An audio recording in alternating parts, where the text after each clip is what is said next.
کون سا غریب ہے جو مسجد ننگے پاؤں جاتا ہو؟ لوگوں نے تو 3 قسم کی چپلیں رکھی ہوئی ہیں، ایک مسجد جانے کی علیحدہ ہے، گھر پہننے کی علیحدہ ہے، شادی بیاہ پہ جانے کی چپل علیحدہ ہے۔ حضرت عمر فاروق رضی اللہ تعالیٰ عنہ نکلے عید کا خطبہ دینے کے لیے، تو بیوی سے کہنے لگے جوتا، اس نے کہا صاحب اتنی دفعہ ٹوٹا ہے اب گانٹھا نہیں جا سکتا، اتنی دفعہ ٹوٹا ہے کہ اب دوبارہ پیمند نہیں لگ سکتے۔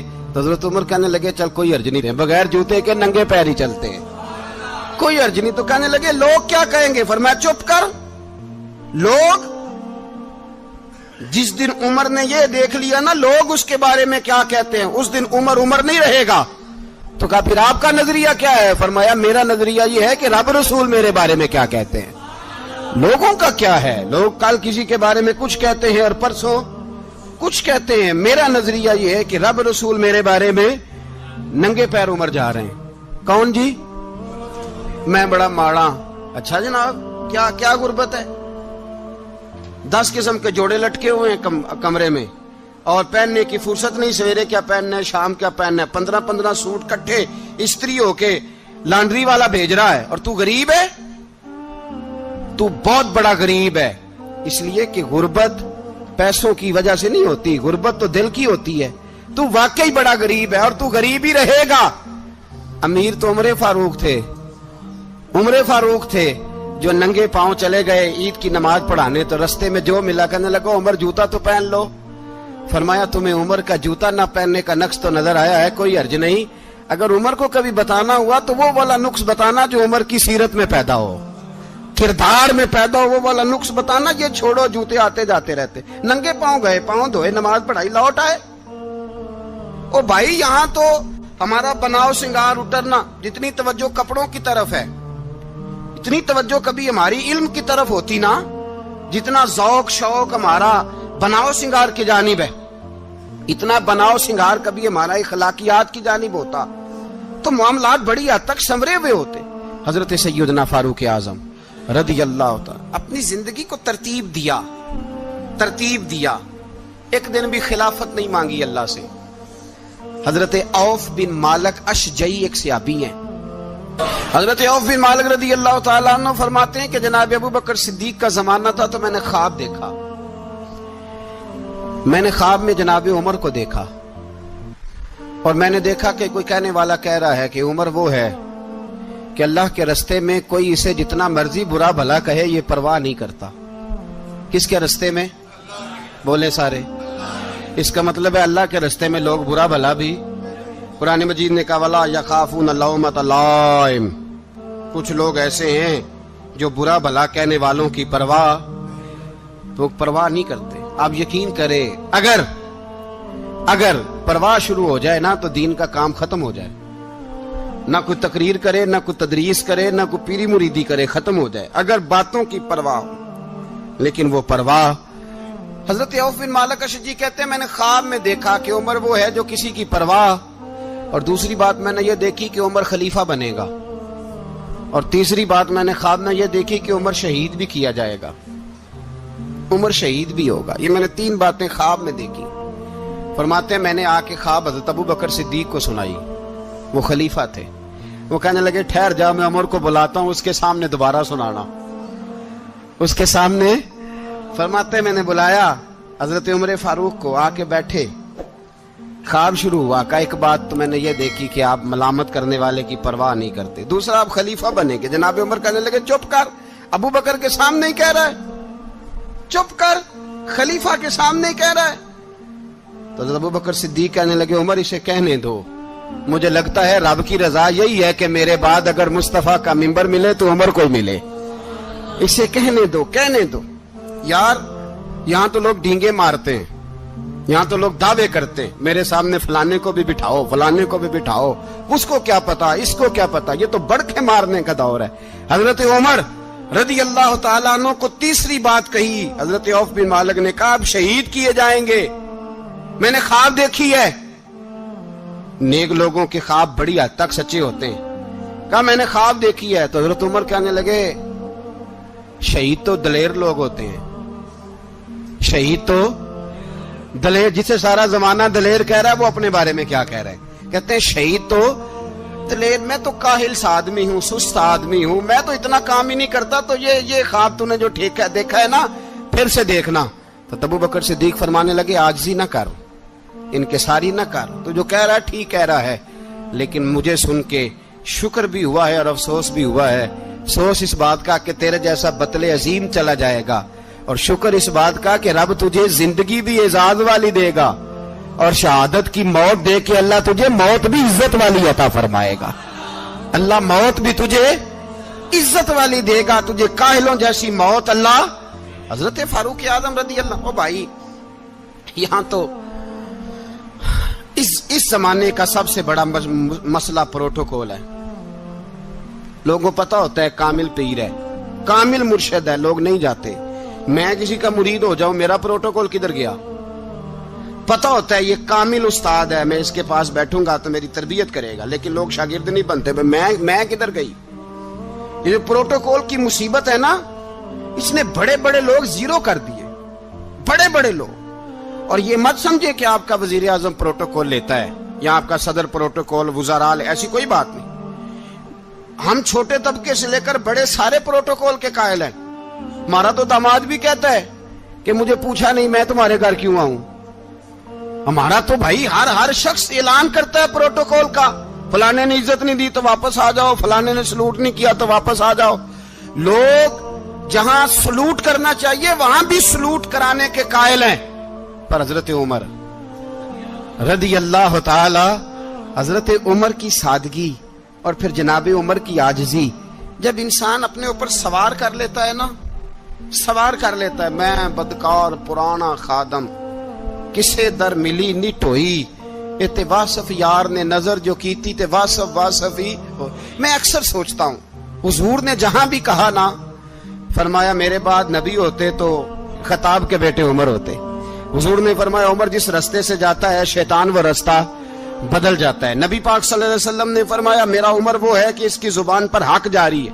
حضور علیہ السلام نے فرمایا 950 سال حضرت جبریل میرے عمر کی شان بیان کریں تو ان کی عظمت ختم نہیں ہوتی۔ 950 سال جبریل عظمت بیان کرے تو ختم نہیں ہوتی۔ یہ بات ہے حضرت عمر کی، اور فرمایا عمر ابو بکر کی نیکیوں میں سے ایک نیکی ہے۔ یہ شان ہے اب عمر فاروق رضی اللہ تعالیٰ عنہ کی۔ حضور نے فرمایا میرے بعد نبی ہوتے تو عمر ہوتے، جس گلی سے عمر آئے شیطان رستہ بدل جائے۔ میرے عمر فاروق کی شان 950 سال بیان ہو تو ختم نہ ہو۔ عمر کی زبان پر اللہ حق بیان کرتا ہے، جو عمر کہتا ہے وہی رب کر دیتا ہے۔ حضور ساری زندگی فضیلتیں بیان کرتے رہے، عمر جواب میں کیا کہتے ہیں؟ کوئی بتائے نا کہ یہ والی حدیثیں کبھی عمر نے بھی روایت کی ہوں کہ حضور نے میرے بارے میں یہ کہا ہے۔ یہ روایتیں وہ روایت نہیں کرتے، ان سے جب لوگ کہتے عمر تیری بڑی بات ہے تو عمر رو پڑتے، کہتے میں تو اونٹ چرانے والے باپ کا بیٹا ہوں، میں تو اونٹ چرانے والے باپ کا بیٹا، اونٹ چرا۔ اس سے آگے عمر گئے ہی نہیں ساری زندگی، اس سے آگے لفظ ہی نہیں ادا کی۔ اور میں تو بھائی اونٹ چرانے والا، میرا باپ تو اونٹ چرایا کرتا تھا، 10 اونٹ تھے، میری ڈیوٹی ہوتی تھی، سنبھالے نہیں جاتے تھے، ابا ڈنڈوں سے مارتا تھا۔ ساری زندگی عمر حج کرنے گئے، ایک خشک تنا کھجور کا عمر فاروق رضی اللہ تعالیٰ عنہ نے اس کو اپنے کلاوے میں لیا، رونے لگے۔ لوگوں نے کہا عمر کیا ہوا؟ فرمانے لگے یہاں میں اونٹ چرایا کرتا تھا، یہاں میں اونٹ چراتا تھا، 10 اونٹ سنبھالے نہیں جاتے تھے۔ دیکھو رسول اللہ کی شان، آج ساری امت چلانے کا طریقہ عطا فرما دیا ہے، ساری نظریے سے پیار۔ یار پیسہ کس کو برا لگتا ہے؟ آپ جس آدمی کی 50 کروڑ کی پراپرٹی ہے اس کو پوچھیں سب سے غریب، آپ کو وہی نظر آئے گا۔ وہ کہے گا میں ٹائٹ ہوں، حالات بڑے۔ میں کئی باری پوچھے انہوں نے، میں کہتا ترجمہ بھی 10 چھڑو کی، ہمیں تو سمجھ نہیں آتی، اور ٹائٹ حالات کون سے ہوتے ہیں جی؟ جس آدمی کا کروڑوں میں کاروبار ہے نا، اس کو آپ چھیڑے وہ رونے لگ جائے گا، رونے۔ تو کئی میں نے ایسے دیکھے ہیں کرائے کا مکان ہے، ان سے پوچھے صاحب کیا حال ہے، تو کہتے ہیں جتنی اللہ نے شان والی زندگی ہمیں عطا کی ہے کسی کو نہیں دی ہوئی۔ اس کا مطلب ہے خوشی بھی یہی ہے اور غم بھی یہی ہے، اندر سے خوشی ہے، اندر سے ہی۔ تو نے اگر راضی رہنا ہے تو ادھر سے رہنا ہے، ناراض رہنا ہے تو بس اپنے آپ کو خوش رکھے گا تو ہو جائے گا۔ سارے صحابہ مل کے آئے، کہنے لگے عمر فاروق سے کہنا ہے نبی پاک کے زمانے میں تو ظاہراً غربت تھی، ابو بکر کے دور میں بھی غربت تھی، اب تو بڑا مال ہے،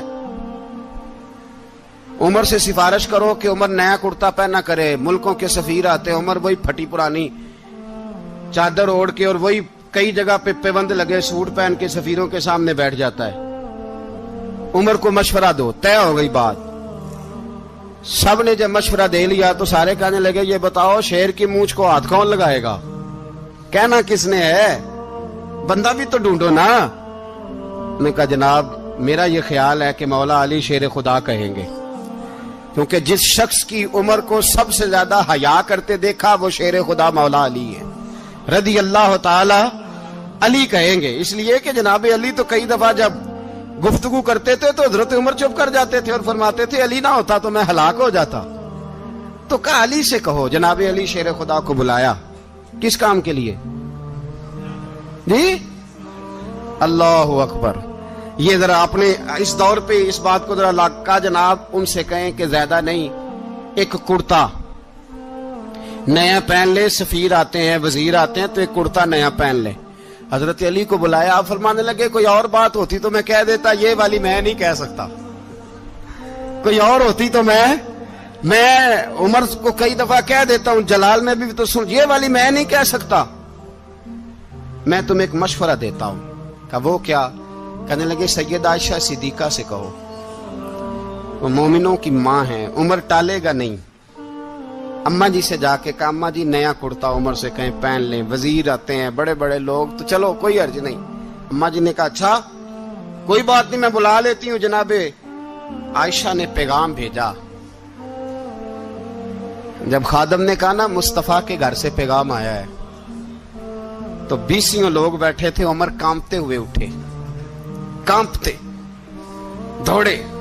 حضرت عائشہ پردے میں تھی تو فرماتی ہیں عمر اتحیات کی حالت میں بیٹھ گئے۔ کہا اماں جی دیر تو نہیں ہو گئی مجھے آنے میں؟ کہا نہیں ٹائم پہ آ گئے ہو۔ کس لیے بلایا تھا؟ کہا عمر دیکھو غربت کے معاملات اور ہوتے ہیں، جب اللہ آسانی دے تو کوئی چیز استعمال کرنا حرام نہیں ہوتی، اگر حرام ہے تو بتاؤ۔ کہا نہیں اماں جی حلال ہی ہے۔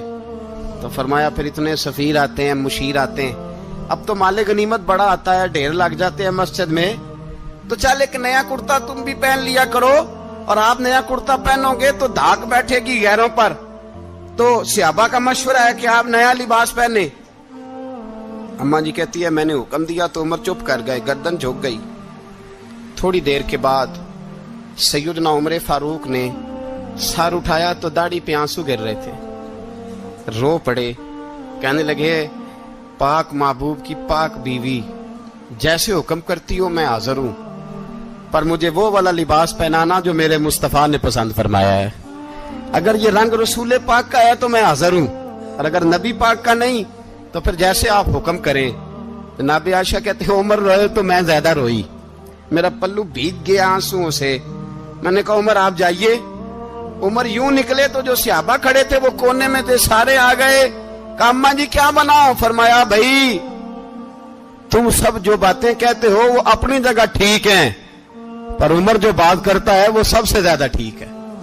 عمر جس پہلو پر بات کرتا ہے وہ یار ایسی عاجزی، ایسا رنگ، ایسا انداز، ایسا طرز حیات، ایسی زندگی، اولاد کے معاملے میں لوگ بزدل ہو جاتے ہیں، بزدل۔ پر حضرت عمر کا بیٹا مصر گیا، وہاں سے کمائی کر کے لایا، تجارت کرنے گیا، لاکھوں کا مال۔ کون سا باپ ہے دنیا میں جس کا بیٹا باہر سے پیسے لے کے آئے تو ابا تفصیل پوچھے کہ بیٹا کہاں سے کمائے، کہاں سے لایا، کتنے ملے، کیوں آئے؟ کون سا باپ تفصیل پوچھتا ہے؟ ابا تو کہتا ہے لا صحیح، اور تعریفیں کرتا ہے میرا بیٹا بڑی کمائی کرتا ہے۔ کبھی پوچھا ہے اس سے کہ ڈیوٹی صحیح دیتا ہے کہ نہیں؟ کبھی پوچھا ہے کہ تو ایمانداری کی روزی لاتا ہے کہ حرام کی کماتا ہے؟ یہ باپ کی ذمہ داری ہے، یہ اماں کی ذمہ داری ہے۔ پھر کہتا ہے بیماری کیسے آ گئی، پریشانی کیسے آ گئی؟ تو نے کبھی سوال کیا اپنی اولاد سے؟ حضرت عمر فاروق رضی اللہ تعالیٰ عنہ کا بیٹا مصر سے پیسے کما کے لایا تو جناب عمر نے بلایا، فرمایا بیٹے اتنی تو تیرے پاس راس ہی نہیں تھی، تھوڑے سے تو پیسے لے کے گیا تھا، اتنی کمائی کیسے ہو گئی؟ اتنے تو پیسے نہیں تھے صاحب، کہاں سے کمائی لائے؟ اس نے کہا ابا جی وہ جو میرے چچا ہے نا مصر کے گورنر، آپ کے دوست، انہوں نے میری مدد کی ہے. فرمایا جتنے لوگ گئے تھے سب کی ہے مدد اس نے؟ کہا نہیں صرف میری کی. فرمایا تیری کیوں کی؟ تیری کیوں کی؟ کہا حضور آپ کے دوست ہیں. فرمایا چپ کر حضور انہوں نے مجھے اتنے پیسے دیے, میں نے کاروبار میں ڈالے تو نفع آیا تو میں ان کی رقم دے کے. فرمایا خاموش ہو جا, باقی جتنے لوگ گئے تھے سب کی مدد کی اس نے؟ کہا نہیں حضور صرف میری کی. فرمایا اس نے تیری مدد نہیں کی, اس نے خلیفہ کے بیٹے کی مدد کی, اس لیے کہ وہ خلیفہ کو اپنے حق میں نرم کر سکے.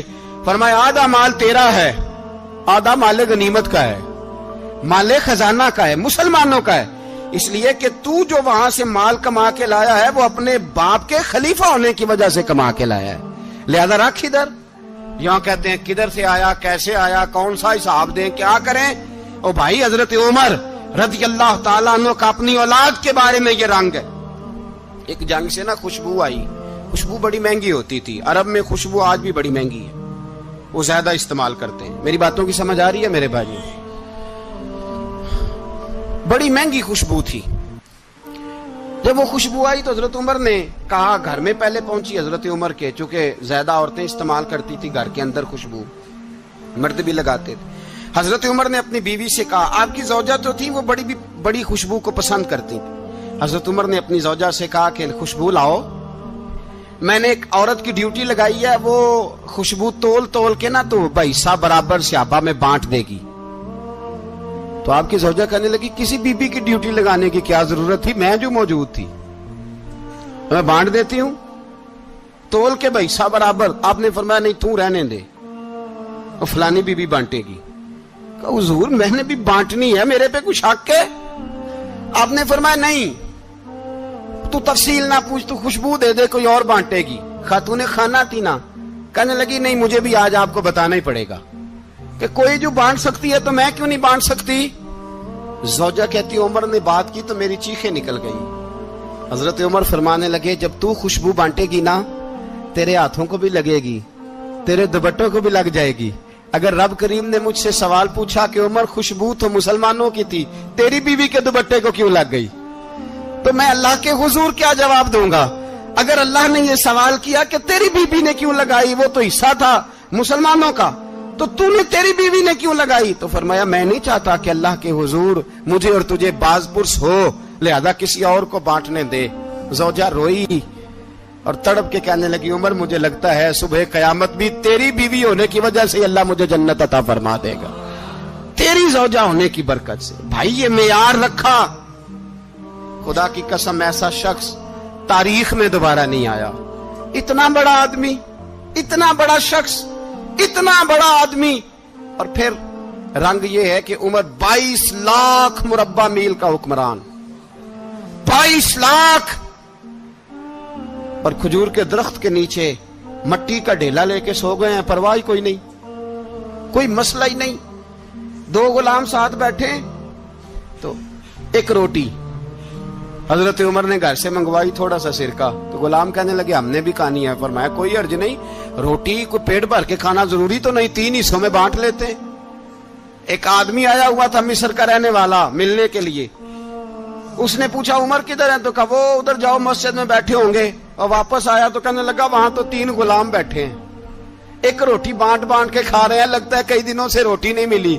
کہا 3 غلام تو کوئی نہیں, وہاں 2 ہی تھے, تیسرے تو امیر المومنین تھے. اس نے کہا نہیں 3 غلام ہیں, کپڑے بھی ایک طرح کے پہنے ہوئے, بلکہ 2 کے تو پھر صحیح ہیں, تیسرے کے تو زیادہ ماڑے ہیں.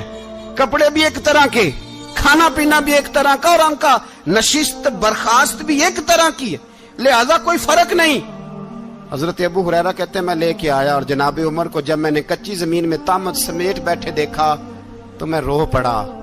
میں نے اس مصر سے آنے والے کو کہا تو اس کے جلوے دیکھ, اگر اس کی ذات میں اتنا حسن ہے تو محمد عربی کا مقام کیا ہوگا. یہ مقام غور ہے, مقام غور.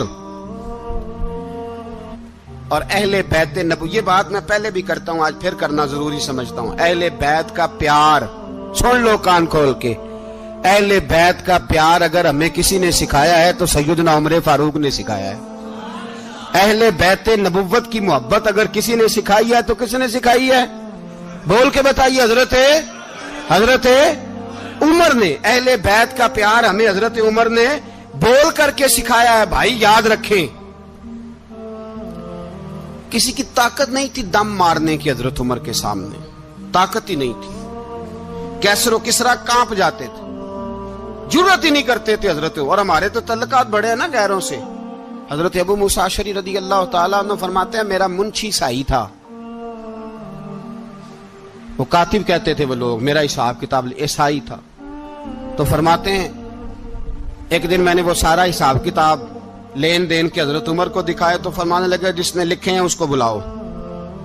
کہنے لگے ضرور مسجد نہیں آ سکتا. کیوں نہیں آ سکتا؟ کہنے لگے وہ عیسائی ہے. کہتے ہیں حضرت عمر جلال میں آ گئے.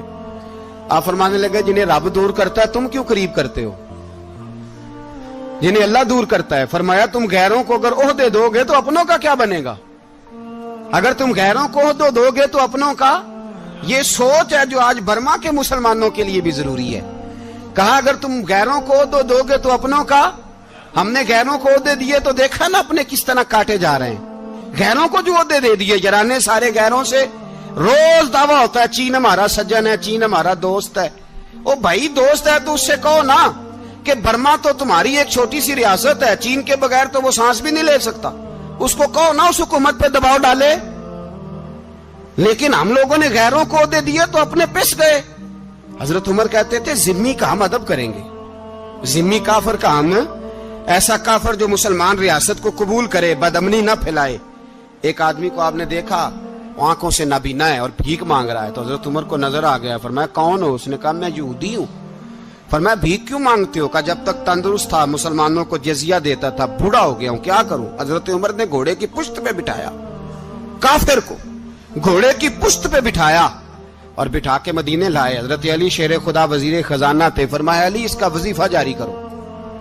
کہا یہ کون ہے؟ فرمایا یہ یہودی ہے لیکن یہ ہمیں جزیہ دیتا رہا، بوڑھا ہو گیا بیچارہ، بھیک مانگنے پہ مجبور ہے، ہماری حکومت کے اندر رہتا ہے، اس کا پورا وظیفہ جتنا خرچہ اتنا وظیفہ لگاؤ. حضرت علی کہتے ہیں میں وظیفہ لگا رہا تھا اور وہ میرے نبی کا کلمہ پڑھ رہا تھا، وہ رسول اللہ کا کلمہ پڑھ رہا تھا. یہ مزاج، یہ نہیں کہ کافر. حضرت عمر نے گورنروں کو خط لکھے تھے کہ زبردستی کسی کو مسلمان نہیں کرنا، جہاں ان کی عبادت گاہیں بنی ہو گرانی نہیں، کوئی مندر کوئی گرجا ضائع نہیں کرنا.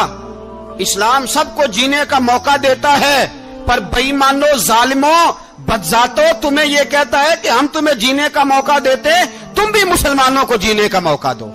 یہ جہاں بستے ہیں جہاں رہتے ہیں انہیں وہاں جینے کا موقع دو، انہیں بھی اللہ اکبر کہنے کا موقع دو، انہیں بھی قرآن پڑھنے کا موقع دو، انہیں بھی رسول اللہ پر درود پڑھنے کا موقع دو. ہمارے ملک میں عیسائی اپنی مرضی سے کھلے عام تبلیغ کرتے ہیں. یہاں تو چینل چلائے ہیں عیسائیوں نے. کسی مذہبی جماعت نے کبھی جلوس نکالا ہے کہ عیسائیوں کا چینل بند کرو؟ بولے نکلا ہے کہ نہیں نکلا؟ کتنے ظلم کی بات ہے. ہم جب غیر کو اتنا تحفظ دیتے ہیں، اتنا تحفظ دیتے ہیں. ہم نے دیکھا ہے، مجھے بیسیوں لوگوں نے عید پہ ٹیلی فون کیے کہ عیسائیوں کو قربانی کا گوشت دے لیں. مجبور ہیں جی، دروازے پہ آ گئے ہیں، ہمارے کام کاج کرتے ہیں. بیسیوں لوگ، عام آدمی کے دل میں ان کا اتنا جذبہ ہے. وہ مسائل کا بیان کرنا ایک علیحدہ بات، لیکن ہمارے دل کافر کے حق میں بھی نرم ہو جاتے ہیں. تم کس قدر زیادہ بے ایمان ہو اور کفر کس قدر زیادہ ذلیل ہو گیا ہے کہ مسلمان کے حق میں نرم ہوتا ہی نہیں. اور اس سے بڑے ذلیل وہ ہیں جو ان ذلیلوں کے سپورٹر ہیں. وہ کسی عرب ملک کے حکمران ہو یا کسی اور جگہ کے، وہ بڑے ذلیل ہیں جو ان ذلیلوں کے سپورٹر ہیں، جو برما کی بچیوں کے قتل پر اپنی حکومتیں چمکا رہے ہیں. انہیں شرم نہیں آتی. اس قدر مسلمان تڑپا ہے لیکن ان بے غیرتوں کو ذرا ہوش نہیں آئی. اور یہ ان کے کماش، ان کے دلال جو ہر جگہ ان کی سپورٹ کر کے اپنی حکومتیں قائم کرتے ہیں. بے ایمانوں کو پتہ نہیں کہ کب ان پر اللہ کا عذاب اترے گا اور کس طرح ان کے پرخشے اڑیں گے. تمہیں اپنی ذلت اور رسوائی نظر نہیں آ رہی کہ زمین کس طرح تمہارے لیے تنگ ہو گئی ہے؟ اس سے زیادہ اور تمہاری رسوائی کیا ہوگی؟ ڈرو اللہ سے. اور یہ تو دنیا کا عذاب ہے. ان بطش ربک لشدید. میرا رب کہتا ہے قیامت تو قائم ہونے دے. جتنا سخت تیرے رب کی پکڑ ہے اتنی کسی دوسرے کی ہو سکتی. یاد رکھیں اور تھوڑا احتیاط کریں. ہم سب لوگ بھی، جو ہم لوگ آدھی زبان بول کے بھی ان کی سپورٹ کرتے، اب شرم آنی چاہیے ہمیں ان حکومتوں کی سپورٹ کرتے جو مسلمانوں کی لاشوں کے اوپر حکومتیں قائم کرتے ہیں. شرم آنی چاہیے. بہرحال بات دور نکل جائے گی. اور میں اپنے مضمون پہ رہتا ہوں. اہل بیت کا پیار اگر سکھایا ہے تو جناب عمر نے سکھایا ہے رضی اللہ تعالی عنہ. امام حسن ملنے, آپ یقین کریں میں جب اس واقعہ کو پڑھتا ہوں تو میرا دل جھوم جاتا ہے. میں کہتا ہوں یار ڈاڈا ہونا اپنی جگہ پہ, عشق ہونا اپنی جگہ پہ, انسان کا باوقار ہونا اپنی جگہ. جہاں کھڑے ہونا تھا وہاں یہ کھڑے ہوتے تھے, اور جہاں جھکنا تھا وہاں یہ. ان لوگوں میں اقبال نے کہا تھا تیری نگاہ ناز سے دونوں مراد پا گئے. عقلے کی یاب و جستجو, عشق حضور و اضطراب. جہاں اگر آیا ہے سامنے کیسر و کسرا تو عمر جیسا دلیر کوئی نہیں. اگر سامنے آیا ایران کا بادشاہ تو عمر جیسا تگڑا کوئی نہیں. اگر آیا ہے سامنے غسان کا بادشاہ تو عمر جیسا عادل کوئی نہیں. لیکن اگر علی کا بیٹا آیا ہے, اگر فاطمہ کے لال پارے آئے ہیں, تو پھر فاروق اعظم سے جیسا محب کوئی نہیں, پھر ان سے جیسا پیار کرنے والا کوئی نہیں. اندر بیٹھے ہیں جناب عمر, اندر تنہائی میں کچھ وزیروں سے گفتگو ہو رہی ہے, میٹنگیں جاری ہیں. آپ کے بیٹے ملنے آئے جناب عبداللہ ابن عمر. ابا جی ملنے آئے. بات ٹھہرو, بات کر رہا ہوں, کوئی نہ اندر آئے. صاحب زیادہ باہر کھڑا ہے. تھوڑی دیر گزری تو امام حسن بھی آ گئے. کون آئے؟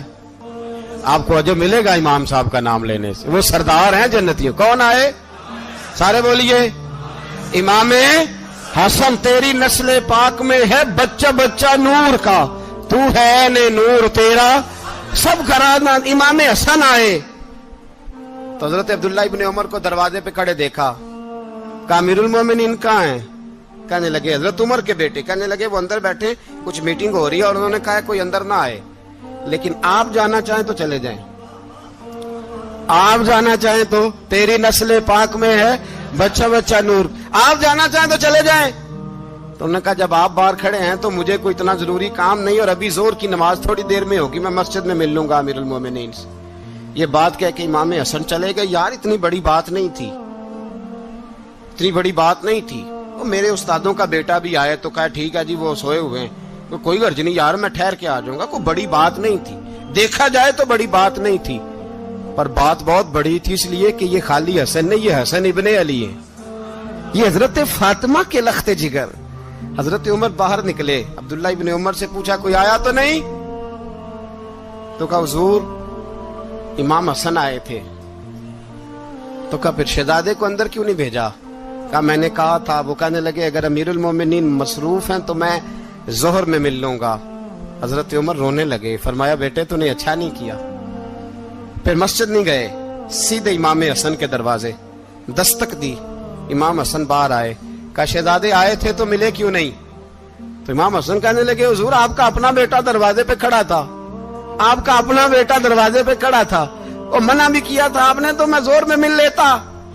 حضرت امام حسن فرماتے جوش جذبات میں جناب عمر نے سر سے پگڑی اتار دی, جوش جذبات میں. کہنے لگے حسن میرے بیٹے کا اور آپ کا کیا مقابلہ؟ کیا اس کی ماں کا نام فاطمہ الزہرا ہے؟ کیا اس کی نانی کا نام ختیجۃ الکبریٰ ہے؟ کیا اس کے نانے کا نام محمد مصطفیٰ ہے؟ آپ کا اور اس کا کیا مقابلہ؟ پھر رو پڑے اور کہنے لگے بیٹے میں مکے کے صحراؤں میں اونٹ چرایا کرتا تھا, یہ جو میرے سر پر عزت کے بال ہیں یہ تیرے نانے کے اگائے ہوئے.